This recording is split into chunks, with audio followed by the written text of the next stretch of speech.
Hello student, welcome on my channel.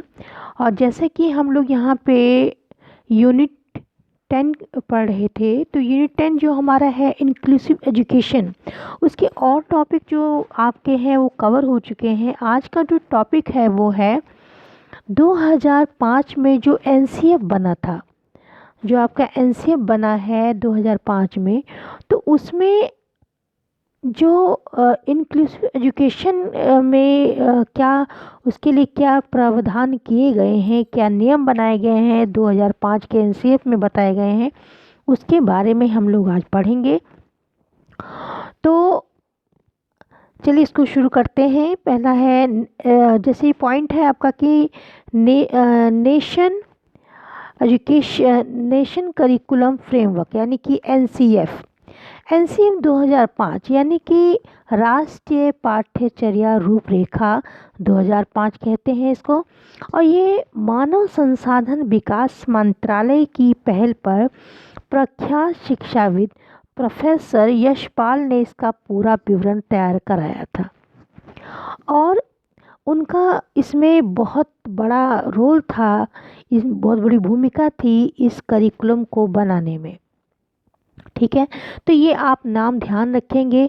और जो ये एनसीएफ 2005 है, ये हमारे पहले भी मैं एक यूनिट में इसको पढ़ा चुकी हूँ। आई थिंक पहला या दूसरा यूनिट है, तो उसमें आप जाके चैनल पे विजिट कर सकते हैं, देख सकते हैं। उसमें मैंने काफ़ी अच्छी तरह से विस्तृत रूप से इसको एनसीएफ को समझाया है, इसलिए मैं यहाँ पे मैं आपको बहुत डीपली नहीं पढ़ाऊँगी, जो मेन पॉइंट है वही टच करूँगी। तो देखिए, अब इसमें जो मुख्य इनके सिद्धांत थे, इन्होंने कुछ प्रिंसिपल्स के बारे में बात किया था, जिनको कि प्रमुख मार्गदर्शी सिद्धांत कहते हैं। और ये जो पूरी चीज़ जो एक तरह से प्रेरित थी, वो थी कि लर्निंग विदाउट बर्डन, यानी कि जो लर्न करें बच्चा, जो भी सीखे वो बर्डन के बिना हो। जैसे कि आपने देखा होगा कि पहले के स्टूडेंट या आज के स्टूडेंट को देखा होगा, बहुत सी चीज़ें बन गई हैं लेकिन अभी भी फॉलो नहीं होती हैं। जो स्टूडेंट होता है उसका बैग इतना भारी होता है कि बच्चा अगर स्कूल से पढ़ के भी आता है तो वो इतना एक तरह से थक जाता है, और जो कि उसमें इतनी जो एजुकेशन की क्वालिटी इसमें पुस्तकों में नहीं रहती है, लेकिन बर्डन बहुत होता है। तो उन्होंने कहा कि ऐसी पाठ्यचर्या बनाई जाए जो कि गागर में सागर का काम करे, यानी कि कम पुस्तकें हों, लर्निंग विदाउट बर्डन का नाम दिया, कि उस तरीके की पाठ्य पुस्तकें हों कि बच्चे पे बर्डन ना हो और उनको अच्छी तरह से वो सीख भी सके। तो ये जो पाठ्यचर्या थी वो पूरी तरह से जो प्रेरित थी, वो लर्निंग विदाउट बर्डन से प्रेरित थी, और बिना बोझ की शिक्षा। अब इसमें जो इनके सिद्धांत हैं उनको देखते हैं। पहला सिद्धांत है कि ज्ञान को स्कूल के बाहरी जीवन से जोड़ा जाए, यानी कि जो स्कूल में हम पढ़ते हैं, जो भी बच्चा विद्यालय में कॉलेज में पढ़ता है, अगर उसके बाहरी जीवन में वो उसको पूरी रूप से प्रैक्टिकल रूप में उसका कोई लाभ नहीं उठा पाता, तो उसके पढ़ने से कोई लाभ नहीं है। तो इस तरीके से इसमें फ्रेमवर्क में कहा गया कि इस तरीके की शिक्षा दी जाए, इस तरह का पाठ्यचर्या हो कि बच्चा जब पढ़े तो अपने बाहरी जीवन से इसको जोड़ सके, यानी कि अपनी जीविका को भी अर्न कर सके। अब दूसरा पॉइंट इसमें बताया है कि पढ़ाई जो हो वो रटंत प्रणाली से मुक्त हो, यानी कि जो एक तरह से बच्चा हर चीज़ को रट लेता है, वो उसको समझे, कोई भी कंसेप्ट है उसको अच्छी तरह से समझे, यानी कि रटने की प्रणाली से मुक्त हो, क्योंकि रटी हुई चीज़ ज़्यादा दिन तक माइंड में नहीं रहती, और वो मतलब बच्चा उसको भूल जाता है। यानी अगर उसको उस चीज़ को समझ के या उस कंसेप्ट को अच्छी तरह समझेगा, तो वो हमेशा के लिए उसको ध्यान में रहेगी, और उसको फिर प्रैक्टिकल रूप में अपनी लाइफ में अप्लाई भी कर पाएगा। थर्ड पॉइंट है कि पाठ्यचर्या केवल पाठ्य पुस्तक केंद्रित ना हो। देखिए, जो भी हमारी शिक्षा प्रणाली है वो पाठ्य पुस्तक केंद्रित नहीं है, वो बाल केंद्रित है, यानी कि बालक को ध्यान में रख के, बालक को केंद्र बिंदु रख के ही बनाया जाता है। तो पाठ्यचर्या हमारी केवल पाठ्य पुस्तक केंद्रित ना हो। और चौथा पॉइंट है आपका कि कक्षा कक्ष को गतिविधियों से परिपूर्ण रखा जाए, तथा परीक्षाओं को अपेक्षाकृत लचीला बनाया जाए। जो कक्ष वातावरण है उसको गतिविधियां उसमें हो, ये नहीं कि बच्चा बिल्कुल एक मूक दर्शक की तरह सुन रहा है और कुछ उसमें ना बात पूछने की उसको हेजिटेशन हो रहा है, वो बात अपनी जो उसके मन में बात आ रही, कोई क्वेश्चन आ रहे उसको पूछ भी नहीं पा रहा है। तो वो ऐसा वहाँ पे गतिविधियाँ हो, ऐसा वातावरण हो कक्षा का कि वहाँ पे बच्चे का संपूर्ण विकास हो और परीक्षा प्रणाली जो है उसको भी लचीला बनाया जाए। पांचवा पॉइंट है आपका कि राष्ट्रीय मूल्यों के प्रति जो राष्ट्रीय मूल्य हैं, समानता है, स्वतंत्रता है, नैतिकता है, न्याय है, उसके प्रति वो आस्थावान बने। जो शिक्षा है, शिक्षा किस लिए दी जाती है कि जो बच्चा है आगे चल के एक बहुत अच्छा नागरिक, जो आदर्श नागरिक बने। तो राष्ट्रीय मूल्यों के प्रति वो आस्थावान विद्यार्थी तैयार हो। अब जो राष्ट्रीय पाठ्यचर्या रूपरेखा थी, इसके 5 भाग थे। तो पहला है परिप्रेक्ष्य, जिसमें कि पूरे ही सबका इंट्रोडक्शन दिया गया है। दूसरा है सीखना व ज्ञान, कैसे सीखा जाए, ज्ञान कैसे प्राप्त किया जाए, उसके बारे में बताया गया है। तीसरा है कि पाठ्यचर्या का क्षेत्र कैसा हो, पाठ्यचर्या में जो पुस्तकें ली जाती हैं, जो पुस्तकें उसमें उनकी क्वालिटी क्या हो, या स्कूल की अवस्थाएं, जो क्लासेस हैं या स्कूल का स्ट्रक्चर है वो कैसा हो, और जो आकलन है, जो मूल्यांकन किया जाता है छात्रों का, वो किस प्रकार से हो। चौथा पॉइंट है कि विद्यालय तथा कक्षा का वातावरण, कक्षा का वातावरण जो है उसमें ऐसा माहौल होना चाहिए कि बच्चा जो अपने प्रश्न है, अपने डाउट्स हैं, वो चीज़ें से क्लियर कर पाए और उसमें कोई डर और भय का वातावरण ना हो। और पांचवा है व्यवस्थागत सुधार, जो भी वहाँ के स्ट्रक्चर है, जो कि व्यवस्था प्रणाली है शिक्षा की, उसमें पूरी तरह से सुधार हो। तो ये मैंने आपको एक तरह से मोटी मोटी चीज़ें बता दी हैं, और बाकी अगर आप बहुत विस्तृत रूप से पढ़ना चाहते हैं तो ये मैंने पूरा पढ़ाया हुआ है आपको, आप चैनल पे जाके देख सकते हैं। अब जो हमारा टॉपिक है, इसमें जो हम इंक्लूसिव एजुकेशन पढ़ रहे हैं, तो इन्होंने कहा है कि 2005 में इसके लिए क्या नियम बताए गए हैं उसके बारे में जानते हैं। तो देखिए, पहला पॉइंट जो है इन्होंने कहा है कि NCF 2005 और इंक्लूसिव एजुकेशन के बारे में पढ़ रहे हैं। पहला पॉइंट है कि दिव्यांगता एक सामाजिक जिम्मेदारी है, यानी कि जो दिव्यांग बच्चे हैं वो एक समाज की जिम्मेदारी है, चाहे वो पेरेंट्स हो, चाहे कोई संस्था हो, चाहे सरकार हो, वो सभी की जिम्मेदारी है। सबको सहयोग के द्वारा उसको किस तरीके से उसको हैंडल करना है, ये सबको देखना है। तो दिव्यांगता एक सामाजिक जिम्मेदारी है, सबको सहयोग से उनको एक अच्छे जीवन के लिए तैयार करना है। दूसरा पॉइंट है आपका कि बच्चे की विफलता जो है वो स्कूल की विफलता का संकेत है। अगर कोई बच्चा या कोई दिव्यांग बच्चा, नॉर्मल बच्चा, कोई भी बच्चा अगर विफल होता है तो वो स्कूल की विफलता का संकेत है। तीसरा पॉइंट है कि कोई चयन प्रक्रिया नहीं अपनाई जाएगी जिसमें कि डिसेबल बच्चा प्रवेश से वंचित हो सके। ऐसे देखिए, एडमिशन के बहुत सा प्रोसेस होता है, लेकिन ऐसा कोई चयन प्रक्रिया इसमें कहा गया नहीं अपनाया जाएगा जिससे कि डिसेबल बच्चे को परेशानी हो और प्रवेश से वो वंचित हो जाए। चौथा पॉइंट है कि अंतर और विस्तृत विविधता, अगर जो नॉर्मल बच्चे हैं, ये जो विशेष बच्चे हैं, वो जो विविधता उनमें है, अंतर और विस्तृत विविधता को स्वीकार किया जाए, उसका सम्मान किया जाए, कहीं भी उस बच्चे को ऐसा हीन भावना से वो ग्रस्त ना हो। पांचवा पॉइंट है कि ह्यूमन राइट जो मानव अधिकार मिले हुए हैं को जाने, सब लोग जाने उसको, ह्यूमन राइट्स को समझें। तो और ह्यूमन राइट जो रॉन्ग ह्यूमन राइट है उसको कन्क्वर करें, उसको जीते, उसको हटाएं। 6 आपका पॉइंट है कि प्रावधान करें, प्रतिबंध नहीं। कोई बच्चा डिसेबल है तो वहाँ पे नियम देखें कि विधियाँ देखें किस तरीके से उसको पढ़ाया जा सकता है, किस तरीके से उसको काबिल बनाया जा सकता है, ये चीज़ें देखें। और वहाँ पे ये नहीं कि उसको प्रतिबंध लगाएं किसी चीज़ का, तो प्रावधान करें, प्रतिबंध नहीं, और बच्चे की नीड के अनुसार समायोजन करें। अब आपका 7 पॉइंट है कि सामाजिक और फिजिकल एंड एटीट्यूडनल बैरियर्स जो हैं उनको दूर किया जाए। जो भी इस तरीके के सामाजिक, फिजिकल, जो भी इस तरीके की बैरियर्स हैं, रुकावटें आती हैं, उनको दूर किया जाए। 8 पॉइंट है कि साथ मिलकर सब बच्चे सीखते हैं, तो लर्न टुगेदर, यानी कि जो भी डिसेबल बच्चे हैं या जो भी नॉर्मल बच्चे हैं उनकी शिक्षा साथ में हो। मतलब क्या है, मतलब ये है कि जैसे कोई बच्चा है, कभी कभी टीचर से कोई चीज़ पूछने में हेजिटेशन होती है, लेकिन बच्चे जो साथ के होते हैं वो आपस में एक दूसरे से बहुत अच्छी तरह से सहयोग करते हैं, एक दूसरे से पूछ सकते हैं अपनी, जो उस बच्चे को नहीं आता वो उसको बता सकता है, जो उसको नहीं आता उसको बता सकता है। तो साथ मिलके सब बच्चे अच्छी तरह से सीखते हैं, तो इसीलिए यहाँ पे बताया गया है, लर्निंग टुगेदर को यहाँ पे फोकस किया गया है।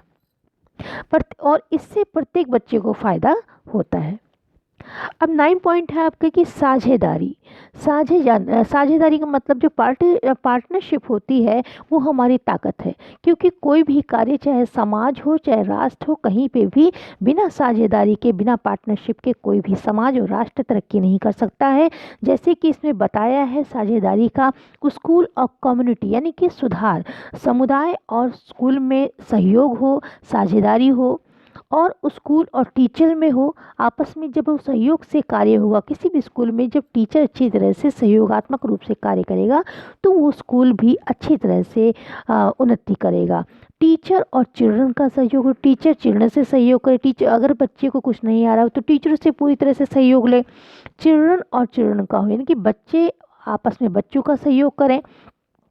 और टीचर और पेरेंट्स, यानी टीचर और पेरेंट्स का जो पार्टिसिपेशन होता है, यानी कि जो आप देखते हैं पेरेंट्स मीटिंग होती है, या कोई प्रॉब्लम है अगर डिसेबल बच्चे के पेरेंट्स हैं तो टीचर से मिलें, टीचर से सहयोग लें, और पेरेंट्स और टीचर का सहयोग इसमें पार्टिसिपेशन का हो, यानी कहने का पार्टनरशिप हो, उनका पार्टनरशिप हो, यानी कि साझेदारी हो। जब ये सब चीज़ें, जैसे स्कूल कम्युनिटी हो गई, और school teacher, children, children and children और पेरेंट्स, टीचर और पेरेंट्स जब ये मिलकर साझेदारी से कार्य करते हैं तो ज़्यादा बेनिफिशियल होता है। तो अब आगे अगला पॉइंट है आपका कि 10वां पॉइंट है कि शिक्षण की सभी विधियां जो हैं, जो शिक्षण की विधियां सभी हैं, वो जो पद्धतियां लगाई जाती हैं, जो विधियां अपनाई जाती हैं, वो समावेशन की ही विधियां हैं। आगे 11वां पॉइंट है आपका कि बच्चे की जो स्ट्रेंथ है, उसकी जो पावर है, उसको देखें, ना कि उसकी लिमिटेशन को देखें। कोई भी बच्चा है, हर बच्चे का अपना अनोखा हुनर होता है, उसकी काबिलियत अलग अलग होती है। अगर कोई बच्चा डिसेबल है तो उसकी कमियों को ना देखा जाए, उसकी जो खूबियां हैं उसको उभारा जाए, इस बात को इसमें कहा गया। अब जो हमारा अगला पॉइंट है, उन्होंने इसमें बताया गया है कि सॉरी असमान शिक्षार्थी जो हैं, जो असक्त बच्चे हैं, जो आपके दिव्यांग बच्चे हैं, उनके लिए क्या रियायतें तथा सुविधाएं दी गई हैं। तो पहला पॉइंट है कि भारतीय संविधान, यानी कि जो भारतीय संविधान